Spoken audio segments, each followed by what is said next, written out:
బెంగాల్లో ఈసారి బీజేపీ అధికారంలోకి వస్తుందని బీజేపీ చీఫ్ రామచంద్రరావు అన్నారు. బెంగాల్ ఎగ్జిట్ పోల్స్ చూస్తే ఈ విషయం స్పష్టంగా అర్థమవుతోందన్నారు. బెంగాల్లో ఓడిపోతున్నామన్న భయంతో తృణమూల్ లీడర్ల అసహనం నెలకొందన్నారు రామచంద్రరావు. మాజీ మంత్రి దానం నాగేందర్ కీలకమైన వ్యాఖ్యలు చేశారు. ఓటు ఆయుధం లాంటిది. రాజ్యాంగం కల్పించిన హక్కును కాలరాసే అధికారం ఎవరికీ లేదన్నారు.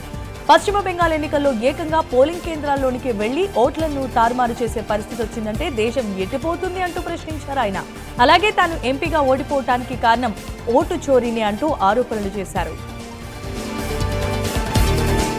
పశ్చిమ గోదావరి జిల్లా ఆకువీడిలో పెద్దపేటలో పురాతన రామాలయ పునర్నిర్మాణానికి AP assembly deputy speaker Raghurama Krishnam Raju తన సతీమణితో కలిసి శంకుస్థాపన చేశారు. ఈ ప్రముఖ స్థపతి డాక్టర్ ఈమని శివనాగిరెడ్డి పర్యవేక్షణలో ఆగమ శాస్త్రం, శిల్పకళ, వాస్తు ప్రకారం కృష్ణశిలలతో ఈ ఆలయాన్ని నిర్మించబోతున్నారు. నిర్మల్ జిల్లా పోతారంలో శ్రీ పెద్దమ్మ తల్లి ఆలయ 4వ వార్షికోత్సవ సందర్భంగా గ్రామాభివృద్ధి కమిటీ ఆధ్వర్యంలో బోనాల పండుగ ఘనంగా జరిగింది. పెద్ద ఎత్తున మహిళలు అమ్మవారికి నైవేద్యాన్ని సమర్పించి మొక్కులు చెల్లించుకున్నారు. అనంతరం భక్తులకు అన్నప్రసాద వితరణ కార్యక్రమాన్ని చేపట్టారు. సికింద్రాబాద్ బోయిన్పల్లిలో సూడో పోలీసులు రోడ్డుపై వెళ్లే వాహనదారులు, పాదాచారులను ఆపి వినూత్నంగా బురిడి కొట్టించారు. నేజ్ జరిగే ప్రదేశం బంగారం తీసేయాలంటూ పలువురికి సూచనలు చేశారు. వారి మాటలు నమ్మిన ఒక మహిళ తన బంగారాన్ని తీసి బ్యాగ్లో పెట్టుకోగా టీంగా వచ్చి బంగారాన్ని దోచుకెళ్లిపోయారు. తిరుమలలో భక్తుల రద్దీ ఇంకా కొనసాగుతోంది. అన్ని కంపార్ట్మెంట్లు నిండి ఏటీజీహెచ్ సర్కిల్ వరకు క్యూ లైన్లు వచ్చాయి. ప్రస్తుతం శ్రీవారి దర్శనానికి 16 గంటల సమయం పడుతోంది. నిన్న శ్రీవారిని ఒకేసారి 91,000 మంది భక్తులు దర్శించుకోగా శ్రీవారి హుండీ ఆదాయం 3.37 కోట్ల రూపాయలు వచ్చినట్లుగా టీటీడీ తెలిపింది.